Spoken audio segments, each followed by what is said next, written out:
मेरे युवा साथियों को सतीश मोड़ का फिर से नमस्कार।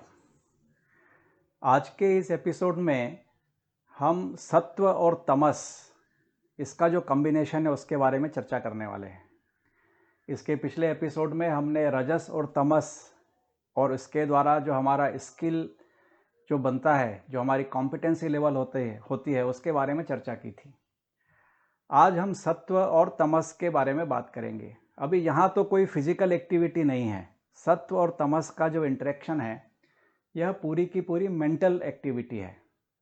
अभी ये मेंटल एक्टिविटी जो है अपने मन के द्वारा होने वाले खेल जिसको हम कहते हैं, ये भी हमारे कैरियर के लिए एक बहुत ही महत्वपूर्ण पहलू है कि हमारा मन किस तरह से सोचता है, हमारे इंटेलेक्चुअल कैपेसिटी क्या है, कैपेबिलिटी क्या है, क्या क्या एबिलिटीज़ हैं। और सीखने के लिए भी बहुत सारी प्रक्रियाएं होती है। उसमें हमारी कौन सी प्रक्रिया जो है वह ज़्यादा प्रोमिनेंट है। एक ब्लूम्स टेक्सोनॉमी जो है इसका हमेशा जिक्र होता है सीखने की प्रक्रिया के बारे में, और उसमें बताते हैं कि नॉलेज जो है वो कंप्रहेंशन, फिर एप्लीकेशन, फिर एनालिसिस, सिंथेसिस, एवेल्युएशन, इस तरह हमको मिलता है।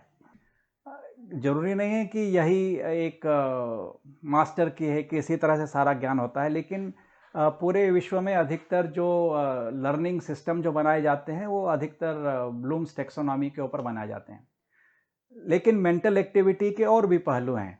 कुछ समय पहले हावर्ड गार्डनर ऐसे एक साइकोलॉजिस्ट हुए, हार्वर्ड यूनिवर्सिटी के प्रोफेसर थे।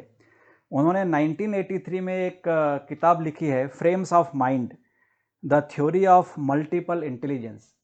उसमें उन्होंने बताया कि केवल ये ब्लूम्स टेक्सोनॉमी जो है यही एक चीज़ नहीं होती है, बल्कि हम सभी जो व्यक्ति हैं हमारी अलग अलग तरह की इंटेलिजेंस होती है।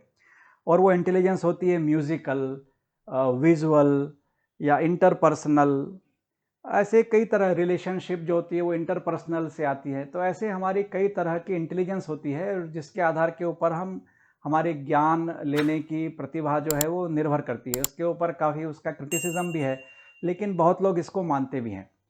तो ऐसे बहुत सारी थ्योरीज़ है जिसके आधार के ऊपर लोग तय करते हैं कि भाई आपकी इंटेलेक्चुअल कैपेबिलिटी क्या है। और आईक्यू टेस्ट का तो आपने सबने नाम सुना होगा, कई लोगों ने दिया भी होगा और कई लोगों ने नहीं भी दिया होगा कि हमारा आईक्यू लेवल क्या है। लेकिन आईक्यू लेवल जो है बहुत ही ज़्यादा चर्चा में रहता है। यह जो मैं बता रहा हूँ आपको, सत्व और तमस, ये जो है इन सभी जो बातें कही गई है उसका एक तरह से मिश्रण ही है। क्योंकि यह मेंटल एक्टिविटी, चाहे आप एक थ्योरी को पकड़े या दूसरी थ्योरी को पकड़े, कुल मिला करके किसी भी बात को हम कैसे समझते हैं और उसके आधार के ऊपर हम कैसे निर्णय लेते हैं। इन्फॉर्मेशन प्रोसेसिंग, जो भी जानकारी हमको मिल रही है आँखों के द्वारा, कान के द्वारा, टच के द्वारा, इन सबको हम कैसे ग्रहण करते हैं और उसके आधार के ऊपर हम कैसे ज़िंदगी के निर्णय लेते हैं, यह सत्व और तमस का जो गुण है यह हमको बताता है।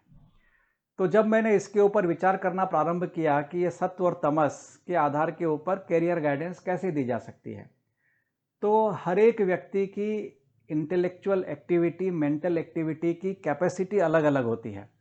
और ज़रूरी नहीं है कि वो कैपेसिटी उसी तरह से फिक्स रहे।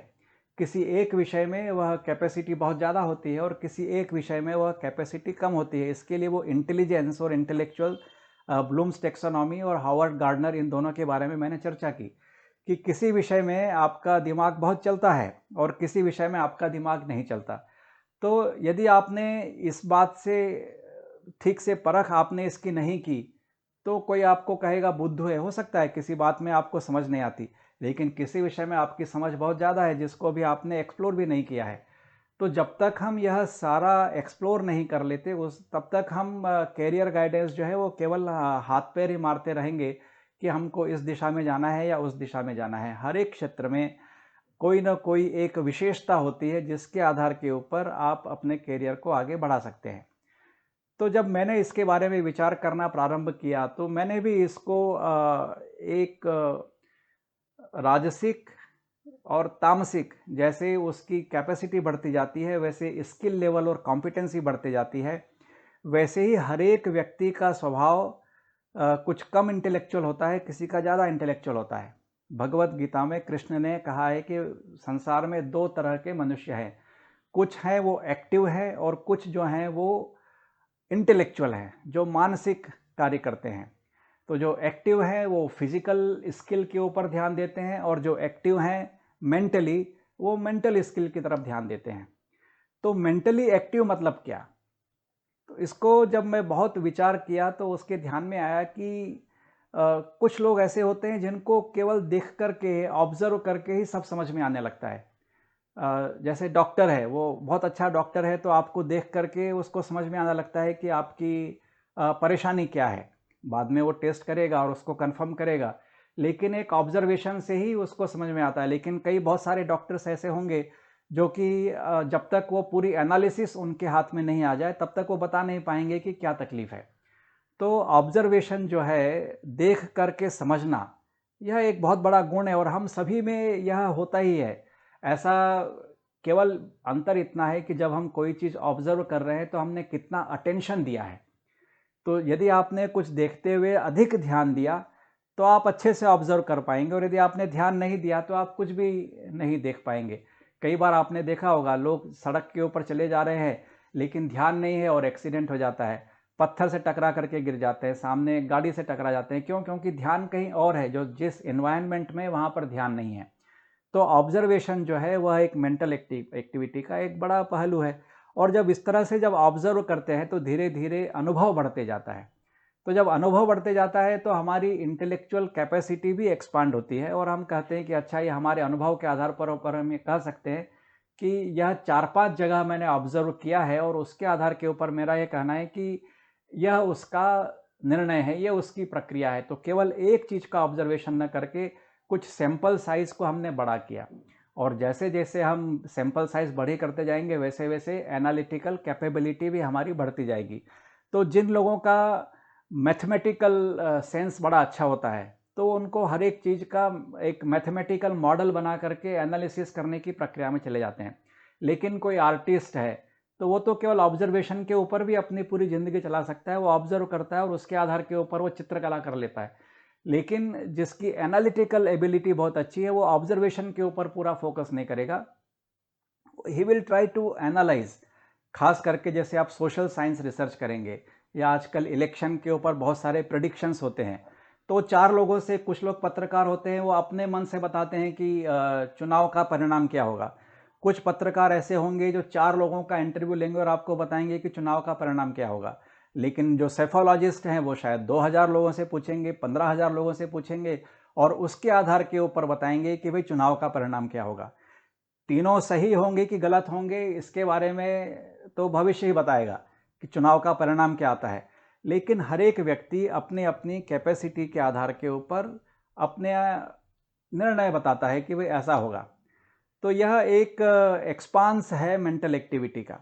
लेकिन इसके भी ऊपर यदि हम जाते हैं तो क्रिएटिविटी आती है। जो बहुत सारी प्रोडक्ट होती हैं, सर्विसेज होते हैं, बहुत सारी चीज़ें हम आसपास देखते हैं और उसमें हमको लगता है कि इसमें कुछ सुधार की आवश्यकता है। तो जो एग्जिस्टिंग प्रोडक्ट है उसके अंदर हम जो कुछ सुधार करने लगते हैं तो उसको हम कहते हैं कि अरे, व्यक्ति बड़ा क्रिएटिव है, देखो उसने कैसे उसको सुधार दिया। लेकिन कुछ लोग जो होते हैं वो इनोवेटिव होते हैं, वो कुछ नई चीज़ आपके सामने लेकर के आते हैं। जैसे मोबाइल फ़ोन है, जो पहले कभी था नहीं, हम लैंडलाइन से ही काम चलाते थे, वो एक बहुत बड़ा इनोवेशन हो गया। पहले बहुत बड़े-बड़े मेन फ्रेम कंप्यूटर होते थे, उसके बाद में डेस्कटॉप आया तो वो एक वो क्रिएटिव नहीं था, वो इनोवेटिव प्रोडक्ट हुआ। उसके बाद में लैपटॉप आ गया और अभी हमारे मोबाइल में भी पूरी कंप्यूटिंग फैसिलिटी है। तो ये सब जो चीज़ें हैं वो इनोवेशन है। तो कुछ लोगों का दिमाग उसमें लगता है कि हर चीज़ को कैसे एक नई-नई चीज़ लेकर लेके आते रहना। कुछ लोगों को लगता है कि जो चीज़ ऑलरेडी है उसमें हम कैसे सुधार करके और अच्छा प्रोडक्ट और सर्विस दे सकते हैं। और कुछ लोग जो हैं वो ऑब्जर्वेशन, एक्सपीरियंस और एनालिटिक्स के आधार के ऊपर निर्णय लेते हैं। तो इस तरह से सत्व और तमस, इसका जो कॉम्बिनेशन है, इसके आधार के ऊपर जब मैं करियर गाइडेंस की बात करता हूँ तो यह हम जानने का प्रयास करते हैं कि ये सत्व और तमस, इसमें इंटेलेक्चुअल कैपेसिटी कितनी है और इंटेलेक्चुअल एक्टिविटी करने की का मूल स्वभाव कितना है। कुछ लोगों को आप कहेंगे कि अरे मुझको ये दिमाग लगाने की बात मत करो, मुझसे कहो जो मुझे फिजिकल करना है मैं कर लूँगा, लेकिन ये दिमाग खराब मत करो। लेकिन कुछ लोग होते हैं जो अपनी टेबल कुर्सी पर बैठे बैठे ही पूरा दिन निकाल देते हैं और पूरा दिमाग का खेल रहता है। तो यदि किस तरह का आपका स्वभाव है या आप पूरा फिजिकल काम करने में रुचि लगते हैं तो उसके लिए स्किल बनाएंगे, अपनी फिजिकल स्किल डेवलप करेंगे। कुछ लोग जो है वह इंटेलेक्चुअल कैपेसिटी के लोग होते हैं, तो वो एक जगह बैठ करके भी अपना दिमाग लगा करके बहुत कुछ कर सकते हैं। आपका मूल स्वभाव क्या है? आपके ये जो हम जब ये टेस्ट लेते हैं satish.com के ऊपर आप जाएंगे और अपना TEQ टेस्ट देंगे, तो वहाँ पर जो स्कोर मालूम होता है उससे ये ज्ञात होता है कि भाई आप किस तरह के व्यक्ति हैं, फिजिकली एक्टिव ज़्यादा हैं या मेंटली एक्टिव ज़्यादा हैं, और उसके आधार के ऊपर हम कैरियर बता सकते हैं कि किस तरह का कैरियर आपके लिए सुटेबल हो सकता है इंजीनियरिंग का काम हो, लेकिन यदि आपको फिजिकल एक्टिविटी ज़्यादा पसंद है तो सिविल इंजीनियरिंग लेकर के आप क्षेत्र में फील्ड में काम करेंगे। लेकिन यदि आप मेंटल एक्टिविटी ज़्यादा है तो शायद कंप्यूटर प्रोग्रामर बन करके आप काम कर सकते हैं। तो इस तरह ये जो सत्व और तमस है, इसके आधार के ऊपर हम यह पता लगा सकते हैं कि भाई किस तरह की मेंटल एक्टिविटी करके आप अपना डिसीजन लेते हैं। जैसा मैंने आपको पहले भी बताया है, यदि आपको इसमें रुचि आती है तो satishmore.com इस वेबसाइट पर जाइए और यह TEQ टेस्ट दे करके आप अपनी RST personality report, career guidance report और लीडरशिप स्टाइल रिपोर्ट ले सकते हैं। बहुत कुछ उसमें एक्सप्लेन किया हुआ है, लेकिन फिर भी यदि आपको ऐसा लगता है कि कुछ प्रश्न पूछना है तो satishmore@trigunyoga.com इसके ऊपर आप 2 प्रश्न मुझसे पूछ सकते हैं, जिसका उत्तर मैं आपको ईमेल पर भी दे सकता हूं या ऐसे किसी कार्यक्रम में भी उसकी चर्चा कर सकता हूं। यदि आपने अभी तक इस वीडियो को, चैनल को सब्सक्राइब नहीं किया है तो सब्सक्राइब कीजिए और लाइक कीजिए। अगले एपिसोड में हम बात करेंगे कि राजसिक और सात्विक गुण जो होते हैं उसका जो कॉम्बिनेशन होता है उससे हमारे जीवन पद्धति पर, जीने की कला के ऊपर क्या असर पड़ता है और कैरियर गाइडेंस के लिए उसका क्या महत्व है। आज के लिए इतना ही। नमस्ते, धन्यवाद।